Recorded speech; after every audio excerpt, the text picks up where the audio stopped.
एक railway station पर एक अंधेरी रात में बहुत सारे ऑटो ड्राइवर खड़े थे। लोगों के बाहर आते ही ये सभी ऑटो वाले उन्हें उनकी बताई हुई जगह पर छोड़ने को निकल पड़ते थे। जैसे जैसे रात बढ़ी, ज़्यादातर ड्राइवर अपने घर की तरफ रवाना हो गए और रेलवे स्टेशन पर थोड़ी ही भीड़ बची। इसी दौरान एक ऑटो ड्राइवर विजय ने भी अपनी जाने की तैयारी करी। वो भी ड्राइव करके घर जा ही रहा था, लेकिन फिर उसे याद आया कि ये एक पैसेंजर ट्रेन आने का समय है। इसके बाद विजय और कुछ ड्राइवर ट्रेन की प्रतीक्षा में रुक गए।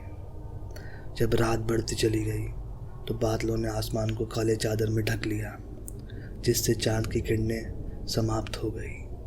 अचानक ही बादल गरजने लगे और बिजली चमकने लगी। ट्रेन भी उसी टाइम स्टेशन पर आ गई थी और विजय ड्राइवर का ध्यान ट्रेन से उतरती हुई एक लड़की पर गया। उस लड़की के कंधे पर एक बैग और साथ में हाथ में सूटकेस था। लड़की सीधा विजय के पास आई और बोली, मुझे सीतापुर जाना है।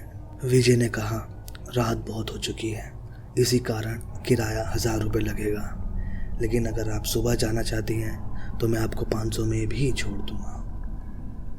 लड़की ने बोला, मुझे अभी जाना है, मेरे पास अभी 500 रुपये हैं, बाकी 500 मैं तुम्हें घर पहुँच कर दे दूँगी।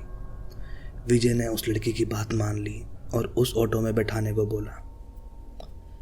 कुछ ही समय में विजय ने उस लड़की को उसके बताए हुए जगह पर पहुँचा दिया।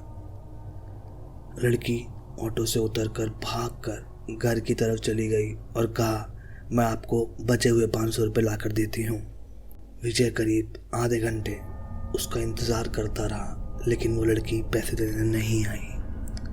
अब विजय ने सोचा कि मुझे देर हो रही है, क्यों ना मैं उस लड़की के घर जाके उसी से पैसे मांग लूँ।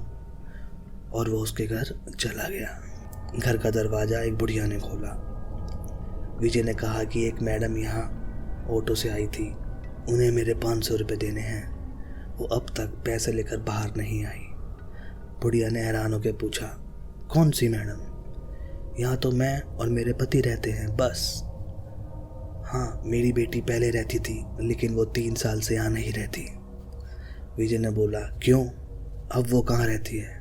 मैंने शायद आपकी ही बेटी को यहाँ तक छोड़ा है, आप एक बार अच्छे से देखिए।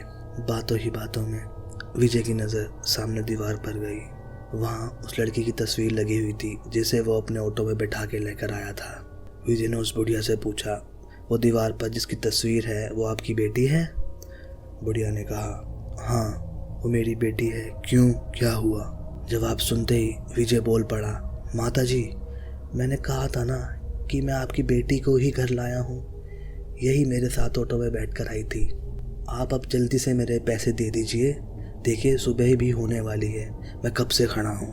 बुढ़िया ने कहा दुखी मन से, बेटा ऐसा नहीं हो सकता, ये मेरी बेटी है, लेकिन 3 साल पहले ट्रेन के नीचे आकर मर चुकी है, तुम इसे कैसे घर लेके आ सकते हो? ये सुनते ही विजय के होश उड़ गए और तेजी से वहाँ से भागा। जैसे ही वो ऑटो के पास पहुँचा तो देखा कि उसकी सीट पर 500 रुपये पड़े हैं। उसने वो पैसे भगवान के सामने रखे और मंत्रों का जाप करते हुए आगे की तरफ बढ़ गया।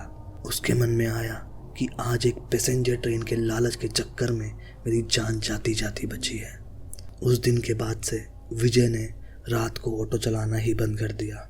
मॉरल, दिन में काम करने के साथ ही रात को आराम करना भी उतना ही ज़रूरी है। कभी कभी ज़्यादा लालच भारी भी पड़ सकता है।